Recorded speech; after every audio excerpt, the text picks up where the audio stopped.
আরে পুরোহিত মশাই যে, কোথায় চললেন? এই তো। আর বলছি শুনুন না, এটা আমার বাড়ি, ঠিক আছে? এবার সরস্বতী পূজাটা কিন্তু আমার বাড়িতেই আগে হওয়া উচিত, কোথাও যেন অন্য জায়গায় না হয়। হ্যাঁ, মনে রাখবেন। আর এই অ্যাডভান্স অ্যাডভান্স দিয়ে রাখছে আপনি। হ্যাঁ, এই নিন 500 টাকা দিয়ে। বাবু, একটা কথা জেনে রেখো, সরস্বতী পুজো বলে না, আমার এখন ডিমান্ড অনেক বেশি। আর বুঝতে পেরেছি, এটা অ্যাডভান্স রেখে দিন, আপনাকে আমি দিয়ে দেবো, অসুবিধা নেই। ঠিক আছে, এই পাড়ায় যখন ঢুকবো হ্যাঁ, একদম আমার বাড়িটা কিন্তু আগে পুজো করবো। আগে পুজো করে দেবো। একদম ঠিক আছে? ঠিক আছে, পুরোহিত মশাই। আর পুজো হওয়ার পর 8,000 টাকা লাগবে। ঠিক আছে, 8,000 টাকা, এই 500 টাকা হবে না। কি, 8,000 টাকা? না হলে আমি পুজো করবো না। কি আমি বলছেন? যাতা পুরোহিত নাকি? আমার নাম আছে, একটা আমার সম্মান আছে, রেসপেক্ট আছে। 8,000 টাকা পুজোর জন্য নেবেন? সরস্বতী পুজোর জন্য 8,000 টাকা? সারাদিন ভরে পুজো হবে কি? ভাই, অলরেডি আমি বুক আছি। দেব, অঙ্কুশ, এদের পুজো আগে করতে হবে। তোমার ডিমান্ড তো হবেই।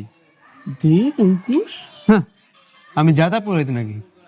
ভাই, সরস্বতী পূজার টপ এই নাম্বার একটু 1 দেখুন পুরোহিত। না, যে কম টম করে একটু হয়ে যায়, দেখুন কম না। টম করে না, এই পাড়ায় ঢুকতে ঢুকতেই আমি তোমার পুজোটা আগে করে দেবো। ঠিক আছে? আচ্ছা, কিন্তু একটু কম সম করে দেবেন, ঠিক আছে?